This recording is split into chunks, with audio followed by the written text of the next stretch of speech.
राम राम भाइयों। आज मैं जो खबर सुनाऊंगा वो बहुत भयानक खबर है। अंदर से दिल दहल जाओ है, रूह कांप जाओ है, ऐसी खबर है। ये खबर है कुरुक्षेत्र के शाहबाद क्षेत्र के गांव यारा की। यहाँ एक युवक 40 वर्षीय युवक दुष्यंत जो अपने पूरे परिवार की हत्या करे है और खुद भी आत्महत्या कर ले है। मामला यारा गांव का है। यारा गांव में दुष्यंत नाम का एक युवक जिसकी उम्र 40 साल है, जो शाहबाद कोर्ट में पीएस की जॉब कर रहा है।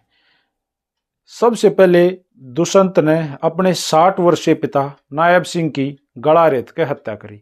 उसके बाद अपनी 57 वर्षीय मां अमृत कौर की भी गला दबा कर हत्या करी।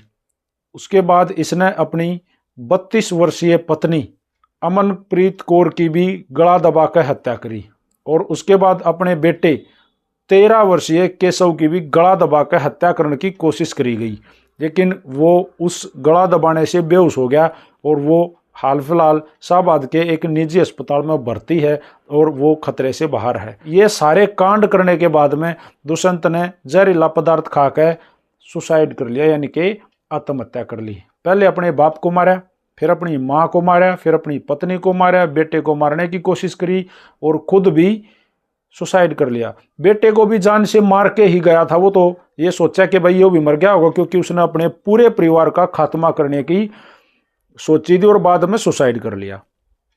सुसाइड नोट भी छोड़ा।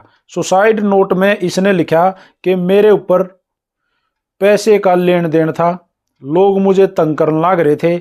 इसने कुछ नाम भी सीधे तौर पर लिए, जिसमें सबसे जो बड़ा नाम सामने आया वो पुराना सोनीपत शहर के थाना इंचार्ज रोहित का नाम आया। सोनीपत के ही कई और भी नाम इसने सीधे तौर पर लिए हैं, जिनमें मैं आपको कई नाम बताना चाहूँगा।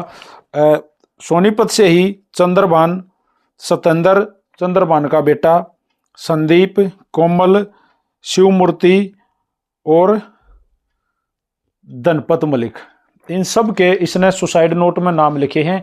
इन सब के नाम लिखने के बाद में एक और बड़ा नाम सामने आया जो दुष्यंत का रिश्तेदार है, विक्रम।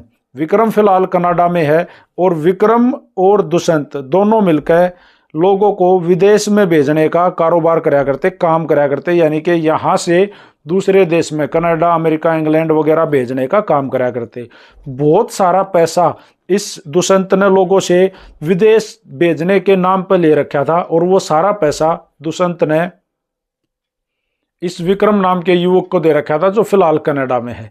इसने इस कर्जे को ले तो लिया उनको विदेश भेजने के नाम पर, लेकिन शायद ये उनको विदेश नहीं भेज पाया और उसके बाद भाई लोग पैसा मांगने आने लगे, घर पे आते, इसको टॉर्चर कराया करते। इसने खुद लिखा है कि मुझे टॉर्चर किया करते, मेरे ऊपर दबाव था और इसी दबाव में इसने यो कांड रच दिया। खुद मरा, पूरा परिवार मार दिया। एक बच्चा जिसकी उम्र मात्र 13 साल है, नाम है केशव, जो दुष्यंत का बेटा है, वो भी मौत के मुंह से बाहर निकल कर आया है, लेकिन फिलहाल वो शाहबाद के एक निजी अस्पताल में भर्ती है और वो खतरे से बाहर है, उसकी तबीयत ठीक है। लेकिन सोचने वाली बात यह है, क्या सुसाइड हर चीज का हल हो गया? क्या अपने बाप को मार के उसने कर्जा उतार दिया? क्या अपनी माँ को मार के उसका कर्जा उतर गया? या फिर अपनी पत्नी को मार के, और वो बच्चा जिसको मारने की कोशिश करी 13 वर्षीय, वो बच गया? अब वो किसका सहारा डटेगा भाई? कैसे दिन काटेगा? सोचने वाली बात है भाई। वीडियो जो है वो बहुत गंभीर है, बताते ना भी रूह कांपे है। ये जो नाम मैंने बताए हैं इन सब के खिलाफ थाना कुरुक्षेत्र में मामला दर्ज कर लिया गया है और इन सब के ऊपर भाई कार्रवाई होगी, गिरफ्तारी होगी। वो चीजें मैं एक बार फिर आप लोगों के सामने लेके आऊंगा। तब तक के लिए इस वीडियो पर अपनी राय जरूर देना और बने रहिए अभिमन्यु मूवीज के साथ। राम राम।